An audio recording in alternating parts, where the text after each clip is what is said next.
Посадку на другу колію. Dear passengers, your attention.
Of this Russian tanks shooting directly at the residential building. Подивитися, вони стріляли по цивільних будинках.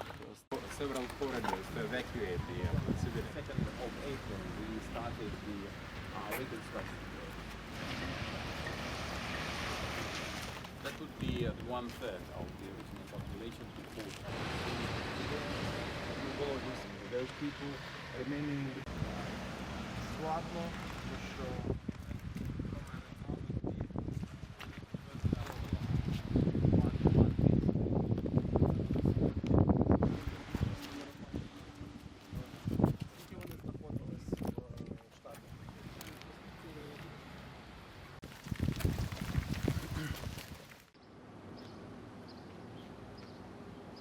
метрів загинуло 18. Away from here there was this.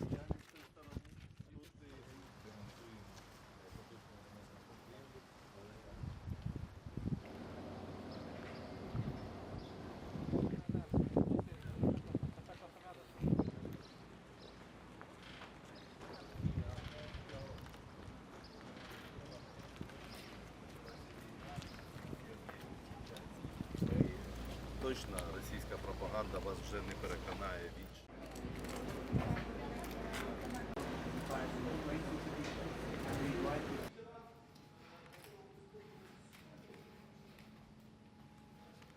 Is in front of you, in particular and the loss of morality. And in this part you can see the numerous samples to this part of cave from the east. And the multiple deaths of the civilians. That's why in some countries also prohibit. That's not persons. Book M2 is a Russian modification. This is the entry in this hall. Is the pair Albanian settlements. And you can notice the dome of the completely burned church from the village called Lukyanivka was hit by the few Russian tank shells and was completely burned. And you can notice that from in the face, in the image, many sensors. These artifacts, this brutal reprisal against, you can see that these items are destroyed by the shrap. Artists who worked in the Soviet time but never worked books died in the fire. And now you can see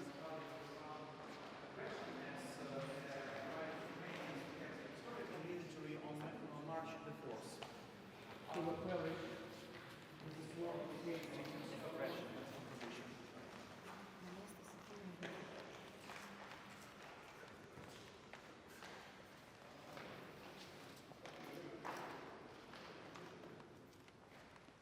Wait, you just one out of their front.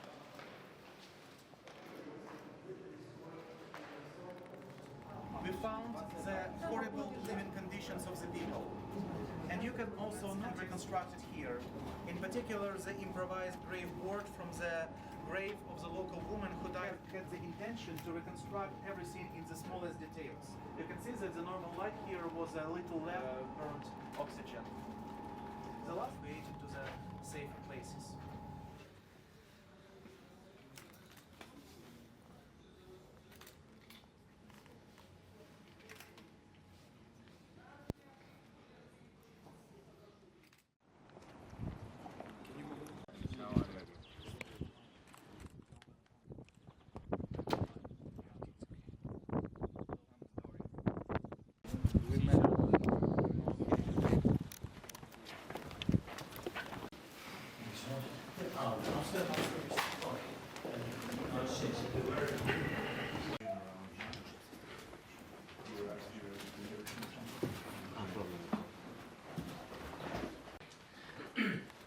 Of course, we need help from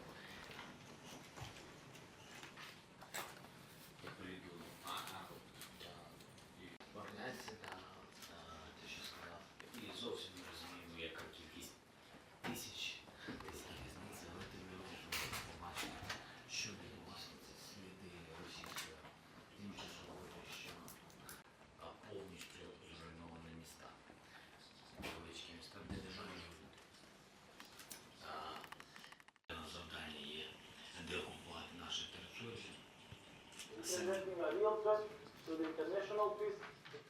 Russian aggression has shattered peace in Europe and caused enormous human casualties. First of all, thank you very much, President Zelensky. For us, it's a great honor to be here with you, and thank you for your time. We consider this like our political, but before political, moral obligation to come to Kiev and symbolically to shake a hand of you and to give a big hug for all Ukrainian people, which really until now make a miracle and trying with all capacity to protect the democratic values of Europe.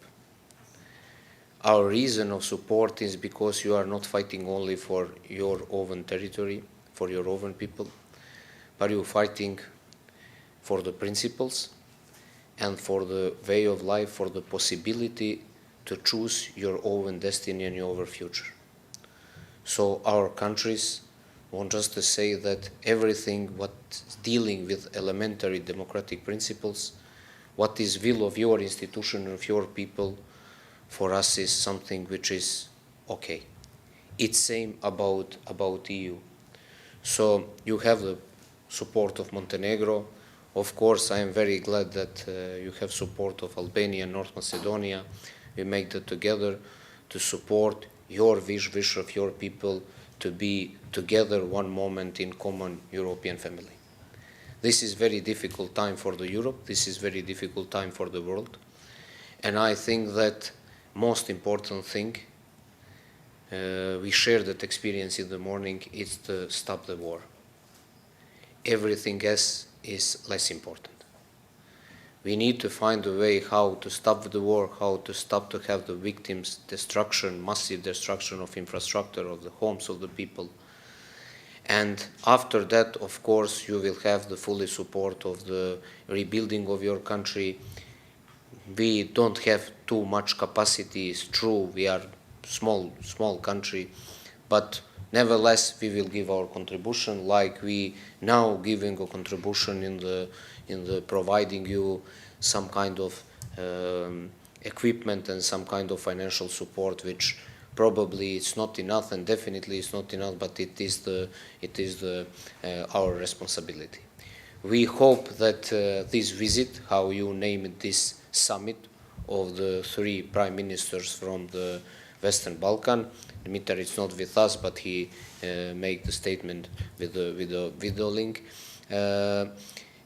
It is also the strong message to the EU countries, to the EU partners, to the countries who are superpower, who really have the possibility to do much more than us, that finally we need to come to the same page, to the same stage of the promotion of democratic values. And this, what you did until now, it's really incredible. From our side, you will have the support. I want to mention that every Ukrainian who are now in Montenegro, and they are around 10,000, which is 1.8% of population of our country, we are a small community, are more than welcome and feel very safe, and I think that feel very comfortable. So I don't want to see that refugees coming from Ukraine because they have own homes here and they have the own land and own possibility, but really wants that we will come to that period of time when we will talk about economical relation of our country, about making a business, about making a good and positive things for our countries. So in our side you have the trust friend. We will give our best to support you in every initiative, and be sure that we shared this kind of experience some decades ago, 3 decades ago in the Western Balkan, and we exactly know what is the aggression, what is the war destruction, and what is the war crime. So in the name of the peace, in the name of the friendship, in the name of the solidarity of all European countries, I wish you all the best in the future, and thank you very much for this opportunity. One more time, this is some moral obligation of the leaders of Western Balkan than some political or how we can say it's in some another reason. Thank you one more time and stay strong. Сьогодні відбулася унікальна за форматом зустріч, важлива зустріч. Фактично саміт України, держави-лідери Західних Балкан. Глава уряду Республіки Албанія, глава уряду Чорногорії прибули в Київ особисто, а прем'єр-міністр Республіки Північна Македонія долучилися за допомогою відеозвернення. Впевнений, ми можемо розвивати такий формат і разом посилювати і наші держави, і наші регіони, і впевнений посилювати Європу в цілому.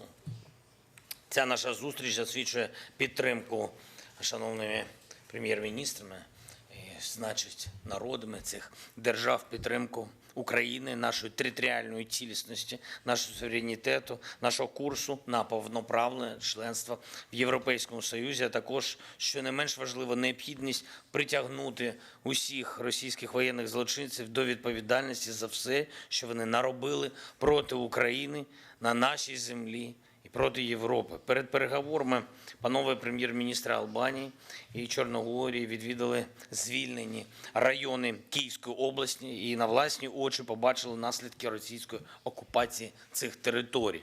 Ми погоджуємося з тим, що ефективною тактичною відповіддю на російську агресію має бути ще більша допомога Україні, вчасна допомога. Це дуже важливо, зокрема, збройна допомога, а також посилення тиску на Росію, посилення санкцій проти Російської Федерації за це вторгнення. 7-й санкційний пакет має бути настільки відчутним для держави-агресора, як 6 попередніх пакетів разом. Будемо в це вірити. На стратегічному ж рівні відповідями на російську антиєвропейську політику мають бути посилення об'єднавчих процесів на континенті, більша координація між європейськими державами, подолання розбіжності між так званими старими і новими членами Європейського Союзу, Європейського об'єднання, а також ліквідація будь-яких сірих зон в Європі. Наші держави – Україна, Республіка Албанія, Чорногорія, Республіка Північна Македонія мають стати повноправними членами Європейського Союзу, і ми погоджуємося з тим, що наші держави не є конкурентами на цьому європейському шляху, а тільки доповнюють, посилюють можливості одне одного. Сьогодні ми зустрілися напередодні історично важливих міжнародних заходів на європейському континенті, від рішень, які можуть бути прийняті, зокрема, щодо статусу кандидата для України, залежить для європейського проєкту в цілому, доля Європи в цілому. Я вдячний пану Рамі, вдячний пану Абазовичу і пану Ковачевському за ухвалення сьогодні за підсумками наших перемовин спільної заяви про підтримку надання Україні статусу кандидата на членство в Європейському Союзі. Звичайно, багато уваги сьогодні ми приділили оборонній співпраці між нашими державами. Я вдячний вам, панове, за практичну допомогу нашій державі у військово-технічній сфері, а також за підтримку наших людей, які знайшли прихисток у ваших країнах. І я сподіваюся, що вже скоро ми зможемо працювати разом і над проєктом післявоєнної відбудови України. Дуже дякую за цю зустріч, за початок зустрічі. Вона ще буде продовжена. І я впевнений, що попереду у нас ще багато плідних зустрічей, корисної роботи в інтересах наших народів. It's very humbling, and I feel privileged, together with Dritan and Dimitar, who for objective reasons couldn't join us, as prime ministers of 3 NATO member countries from the Western Balkans, to be here with you and to witness our full support and solidarity to you and to the Ukrainian people. As I already said to you when we started our conversation, personally I was hesitant about coming because the proportions of this horror are extreme, and the possibility Albania has to change the destiny of this war is not at all sufficient. But in the same time, I couldn't not respond to your invitation, and we couldn't miss this moment with you. And I am very thankful for the generous hospitality and for wanting to share with us a very little part of the reality that we have contemplated before through pictures. And today we had the opportunity to see from very near in Irpin and elsewhere. And I'm really happy that you agreed on our proposal to put together our efforts and build a block, each of our countries its own building, for the families and the kids of Irpin. And I know that the European Union and many others are already part of this effort, but let us do it in the Balkan way with no much bureaucracy, and get through and be the first to do it. So this maybe will speed up the efforts of the others. On the other hand, we are here to express full support of your idea and your request in the name of the Ukrainian people for the European Union to give the Ukraine the candidate status. I have to say it loud and clear, and together with Dritan and Dimitar, we are more than happy to join our names to yours in this joint statement, because we don't want anyone to speculate with the fact that EU has been not delivering for us, and now maybe we will not feel good that it's delivering something for Ukraine. No, this is not the case. These are two completely separate issues. And of course we are not happy with EU, and this is not a secret. But in the meantime, we are fully committed to the EU path, not because of Paris or London or Berlin or Brussels, but because of the future for our next generations. And on the other hand, we fully understand this burning desire of Ukraine to have this and to have it now. Of course, after having the candidate status, you may have to face the reality of the candidate status not being as much as it looks when you don't have it, but it's good to have it first. So on our side, we fully support it. And last but not least, I'm proud to share with you also publicly, Mr. President, that Albania, as a non-permanent member of the Security Council and as co-pen holder with the United States on Ukraine, is very privileged to voice there in that table the concerns and the demands of the people of Ukraine for a just peace.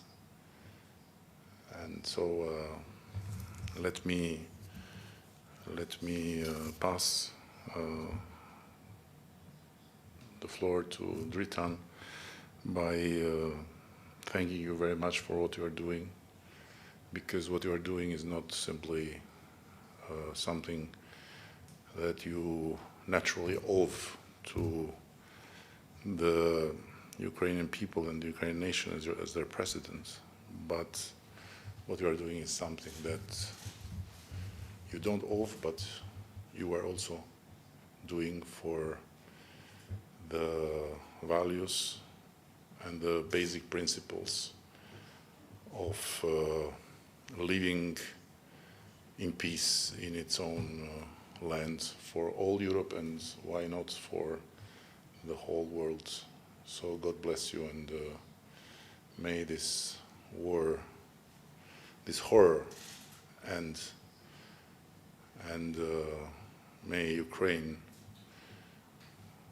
get out of it reborn, and why not also Europe get out of it reborn.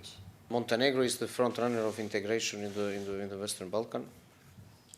We are in almost final stage of the process, but the key message here is that after 24 of February things are not the same, and if EU don't understand that, that's the problem. So why we asking here, why we supporting this same? It's in merit-based. We need to have the integration. So if some country merit to be in EU, let's be in EU.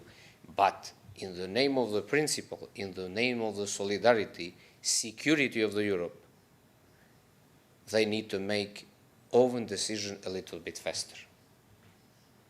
If this happen year by year, I think that all of us in one moment will come to the big problem. It doesn't matter somebody is front runner or somebody is just starting the process. So everybody who wants to join the family, I think that need to have the possibility to show that it's ready for the reforms. Not to have this kind of situation that everything is depend by some incidental situation between some countries. And interest of some countries sometimes is much bigger than interest of maybe all another members of countries. I think that we are in the position now after 24 of February, totally different position, and it's final moment to understand that we don't need to leave to have the black holes in the Europe.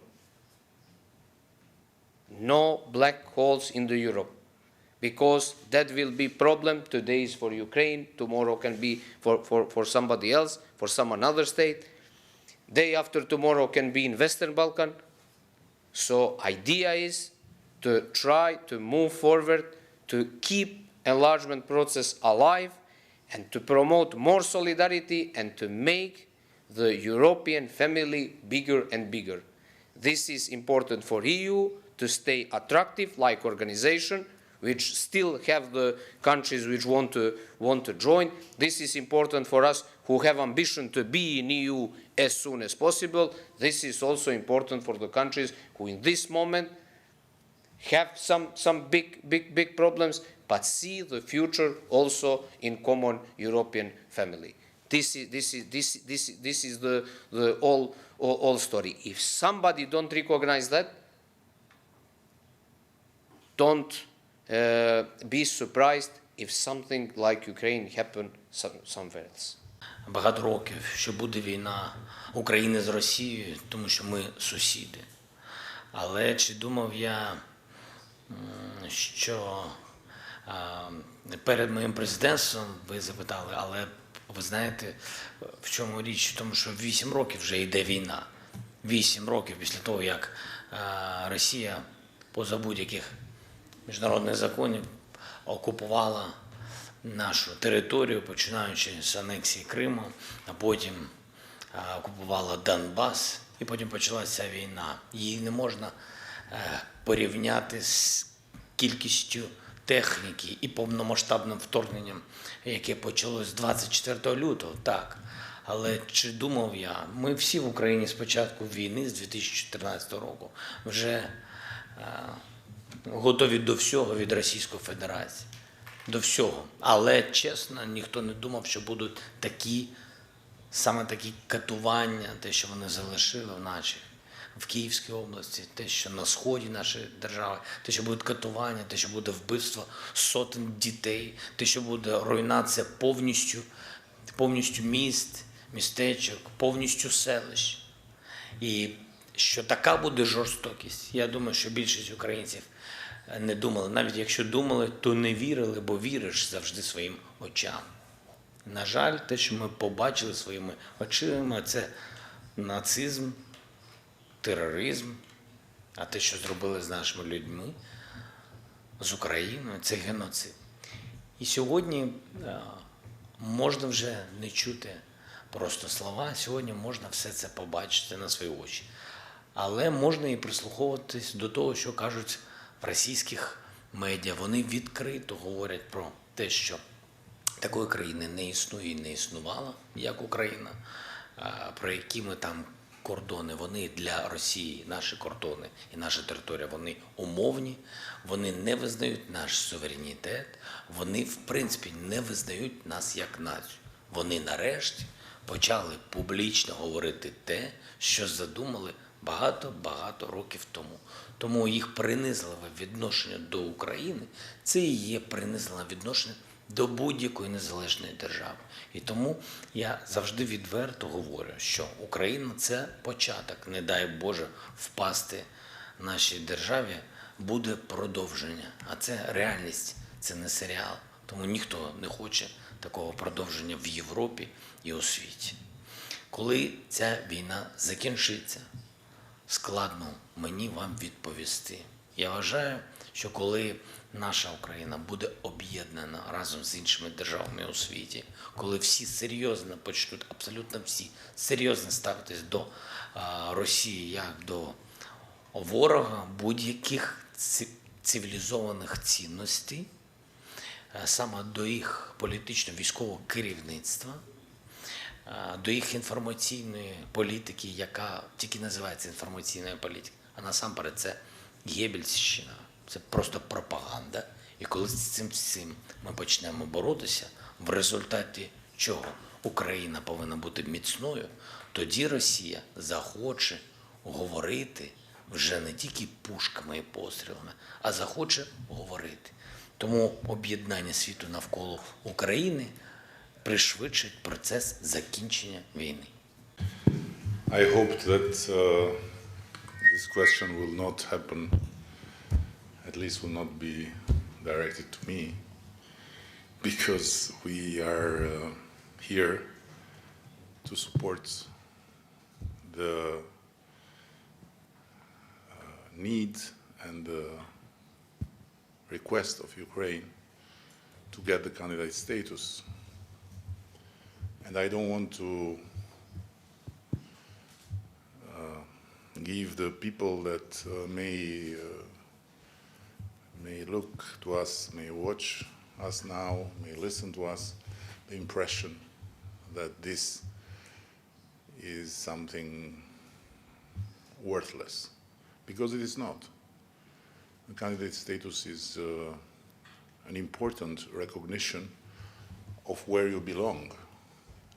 And Ukraine belongs to the European community of values and of principles that we all share. And it's Ukraine's right to demand to be part of it. And I believe that it's Europe's duty to respond to this demand. But in the meantime, I have to be frank with you and with the audience. You may get the candidate status, and the day after, the sun will not rise earlier, and life will continue to be as difficult as it is, and hopefully will improve thanks to your strength and your resilience. Meaning, it's a long, long process. It's a very long process. I have lost count of how many years ago North Macedonia became candidate. A lot of years. We, Albania, became candidates in 2014. And here we are, and we are waiting to start accession talks. And they tell us that we deserve to start since some years, but there is something wrong now between Bulgaria and North Macedonia, and anyhow, I don't know when we will start the accession talks, because it doesn't depend from us. And it doesn't even depend from the European Union in this moment. If, even in this European Council, they'll not be able to deblock North Macedonia from Bulgaria's hands, we'll ask to be separated, and we'll ask to go in our own. I don't know what will be the reaction. But to conclude with your question, we are here to simply tell not just our dear friends, the President Zelensky, but to tell to everyone publicly that we don't have a problem if EU grants the candidate status to Ukraine. So nobody should say that no, because if we give it to Ukraine, then these other guys that are waiting, they'll start be nervous. No, we'll not be nervous. On the contrary, we'll be happy for European Union, because it will do something very useful for itself also. For itself, not just for Ukraine, but for itself. So I don't know how much our voice can be heard in that regard, but what we can do is to say it. And let me add something that I couldn't yet speak with the President, and I'll tell him later. The Western Balkans have 5 countries in the United Nations. All of them have aligned with Ukraine, independently from different history, independently from different background, independently from different relations with Russia, because it's totally different. The world, how we see the world vis-à-vis Russia, if you take, for example, Albania and Serbia, or Montenegro and Bosnia. But they all support it. But there is also a 6th country that Ukraine does not recognize yet, Kosovo, which, independently from that, is doing exactly the same thing everyone is doing, with the sanctions and with the full support. So what does it mean? It means that here we are in a very, very defining line between who we are for what we stand for, not who is Ukraine and for what Ukraine stands, but also who we are and for what we stand for. So I strongly believe that it's the right thing to do. Ukraine is asking, very good. Ukraine should be granted the candidate status. And the people of Ukraine should know now, not next year or after 2 years, but now that in the European Union eyes, their future is in the European Union family. This is the only thing that the candidate status implies, nothing else. Nothing else. The rest, I told you, you will build it. Nobody will come to build it for you.